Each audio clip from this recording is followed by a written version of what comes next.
ایک اور سوال جو کیا جاتا ہے وہ یہ ہے کہ کیا ان صورتوں میں کچھ ایسی نمائندہ صورتیں ملتی ہیں جو ان حروف کے انتخاب کے ساتھ خصوصی میل کھاتی ہوں؟ یہ بڑا دلچسپ سوال ہے اور یہ بہت اہم بھی ہے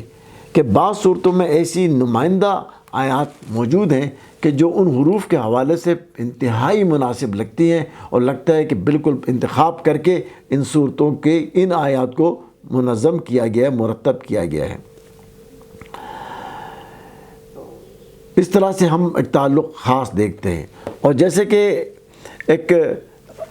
اور مثال ہے کہ شیطان کے جو مختلف نام ہیں، الف لام والی صورتوں میں ان کو ابلیس کہا گیا ہے،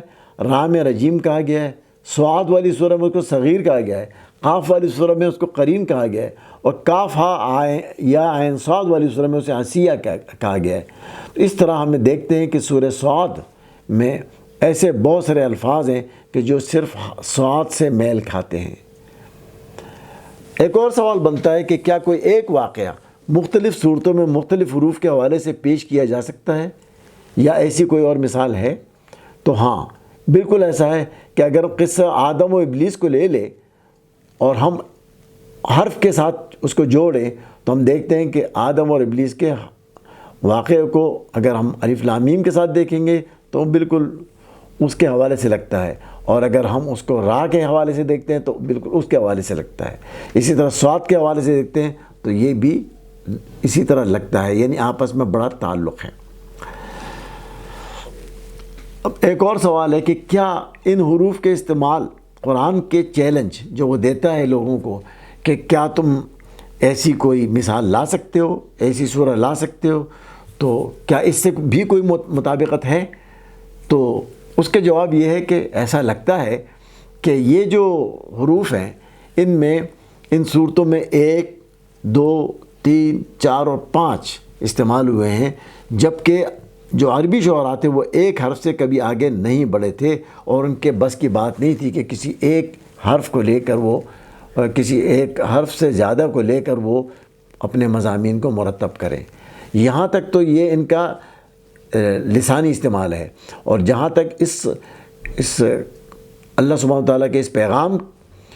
کا سوال ہے وہ یہ ہے کہ اس کا جو پیغام ہے وہ تو ازل سے لے کے ابد تک جاری رہے گا، جبکہ شاعری جو ہے وہ 2-4 سال بعد، 10 سال بعد، 20 سال بعد اس کی کوئی حیثیت نہیں رکھتی، اور اس کی کوئی حیثیت ہوتی بھی نہیں ہے۔ ویسے بھی وہ ہوا میں ہی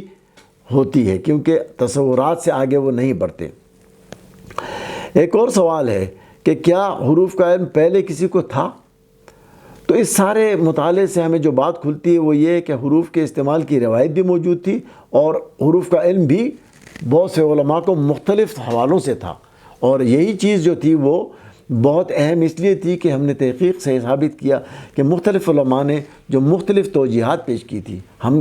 ان کو اکٹھا کیا، اور انہی کے حوالے سے ہم نے وہ تمام کو جمع کر کے جو تصویر بنائی، تو اس میں تمام کے تمام کو بھی شامل کیا، اور اس میں مختلف رنگ ڈال کر ہم نے اس کو ایک تحقیق کی صورت میں آپ کے سامنے پیش کیا۔